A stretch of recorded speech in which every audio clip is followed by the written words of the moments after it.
की मोहब्बत के लिए की जा रही है या आने वाले विधानसभा चुनाव को देखते हुए ये पूरा काम किया जा रहा है? क्योंकि इससे पहले भी कई ऐसे लोग आए जो नबी के सामने गुस्ताखी की है, पर एआईएमआईएम उतनी एक्टिव नहीं दिखी जितनी इस बार दिख रही है।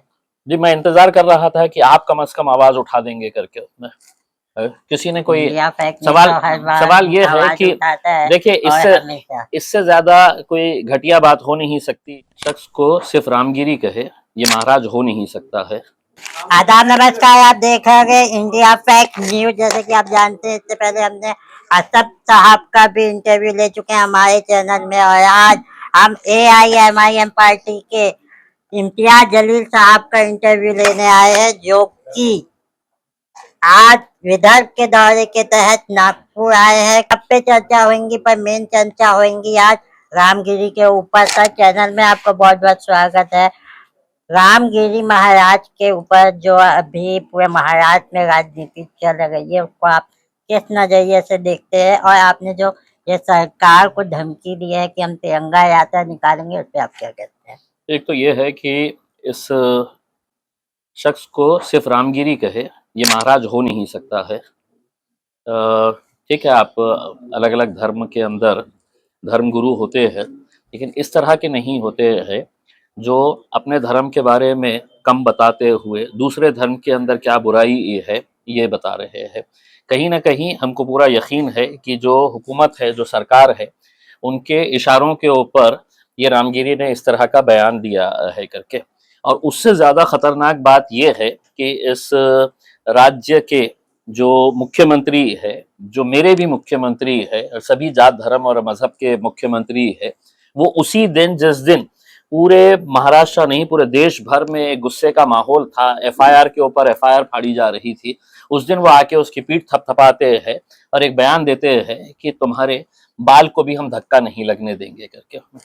तो ठीक है, हमने धमकी नहीं दिए है, लेकिन अगर हम इसका विरोध नहीं करें तो हो सकता है कि कल सड़क चलने वाला लड़का भी हमारे हुजूर की शान में गुस्ताखी करेगा, हमारे मजहब के ऊपर उंगलियां उठाएगा। तो अब वक्त आया है कि कहीं ना कहीं इन्हें भी ये बता दे कि अब हम गूंगे मुक्के और बहरे नहीं है, हम इतने भी कमजोर नहीं है जितना तुम समझ रहे हैं। ठीक है, हुकूमत होगी तुम्हारी उसमें, लेकिन हम इसका पुरजोर लोकशाही तरीके के अंदर जो मुझे इख्तियार दिया गया है, जो संविधान ने जो अधिकार दिया है, उसका इस्तेमाल करते हुए हम बिल्कुल पीसफुल तरीके से अपनी नाराजगी का इजहार करेंगे। 5 दिन का टाइम दिए है, 5 दिन में से 3 दिन हो गए हैं, 2 दिन के बाद है तो फिर प्लान डिसाइड करेंगे। और इंशाल्लाह पूरे महाराष्ट्र से जो अपने नबी, अपने हुजूर सल्लल्लाहु अलैहि वसल्लम की शान के अंदर जो गुस्ताखी हुई है, अपने नबी से मोहब्बत करने वाला वो हर कोई आज शख्स जो है वो सड़क के ऊपर दिखाई देगा। तो ये वाकई में नबी की मोहब्बत के लिए की जा रही है या आने वाले विधानसभा चुनाव को देखते हुए ये पूरा काम किया जा रहा है? क्योंकि इससे पहले भी कई ऐसे लोग आए जो नबी के सामने गुस्ताखी की है, पर एआईएमआईएम उतनी एक्टिव नहीं दिखी जितनी इस बार दिख रही है। जी, मैं इंतजार कर रहा था कि आप कम से कम आवाज उठा देंगे करके उसमें किसी ने कोई सवाल ये है कि देखिए इससे ज्यादा कोई घटिया बात हो नहीं सकती है कि कोई एक मुसलमान, कलमा पढ़ने वाला मुसलमान अपने नबी की शान में गुस्ताखी होते हुए देख रहा है और कुछ नहीं कर रहा है करके। अगर इसके अंदर कोई सियासत कर रहा होगा तो मेरे हिसाब से उससे घटिया आदमी कोई हो नहीं सकता है। ये सियासत नहीं है, वाकई में मोहब्बत के चलते हम ये काम कर रहे हैं। जी, और मुझे तो मेरे नबी से कितनी मोहब्बत है इसका सर्टिफिकेट मुझे किसी और को देने की जरूरत नहीं है। तो मैं ये भी जानना चाहूंगा इम्तियाज साहब, जैसे कि अभी आने वाला चुनाव सर पे है महाराष्ट्र का, एमआईएम की क्या तैयारी है और विदर्भ से आप कितनी सीटें लड़ने की सोच रहे हैं? देखिए, हमने तो महाविकास आघाड़ी को एक प्रस्ताव दिया है। हमने उनसे ये कहा है कि भारतीय जनता पार्टी किसी भी हालत के अंदर इस बार महाराष्ट्र के अंदर हुकूमत नहीं बनाना चाहिए। और सिर्फ भारतीय जनता पार्टी नहीं बल्कि उनके सहयोगी दल जो है वो भी उतने ही खतरनाक हो चुके हैं, तो इनकी सरकार नहीं बनना चाहिए। और हम चाहते हैं कि इसका कहीं ना कहीं वोटों का बंटवारा नहीं होना चाहिए। तो हमने एक प्रस्ताव दिया है महाविकास आघाड़ी को कि हम आपके साथ आना चाहते हैं और हम मिल के लड़ेंगे ताकि एक मजबूत ताकत हम इनके सामने रख के इन्हें कैसे हराया जा सकता है, इसके लिए हम सब मिलकर काम करेंगे। लेकिन अभी तक इनकी तरफ से कोई प्रस्ताव नहीं आया है। अगर नहीं आता है तो फिर हम ये समझेंगे कि वो हमको एक पैगाम दे रहे हैं कि नहीं, तुम्हारी कोई ताकत नहीं है, तुम्हारा कोई वजूद नहीं है। तो फिर हम खुले रहेंगे, फिर हमारी मर्जी के हिसाब से कितने सीटें लड़ना, कहाँ लड़ने का है, ये हम तय करेंगे।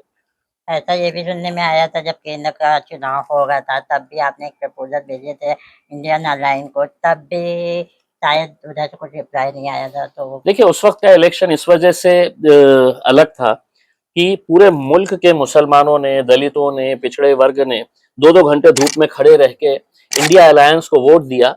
वो इंडिया अलायंस की मोहब्बत में वोट नहीं दिया, वो नरेंद्र मोदी की नफरत के अंदर, नरेंद्र मोदी के खिलाफ गुस्सा जताने के लिए, भाजपा की हुकूमत के खिलाफ गुस्सा जताने के लिए उन्होंने इंडिया अलायंस को। तो ये गलतफहमी का शिकार हो गए कि अरे मुसलमान तो हमारे पास खिंचा चला आया हुआ है करके। लेकिन पिछले 3 महीने के अंदर जो जो वाकया महाराष्ट्र के अंदर हुए हैं, चाहे वो कोल्हापुर का हो, गाजापुर का हो, विधान परिषद के अंदर एक भी मुसलमान को नहीं दिया गया, भेजा गया है वहां पर। जब वक्फ बोर्ड का बिल आया है तो जिन मुसलमानों के वोटों से चुनकर गए थे शिवसेना के 12 सांसद, वो वहां पे मौजूद रहने के बावजूद जब बिल आया तो बाहर निकल कर आ गए।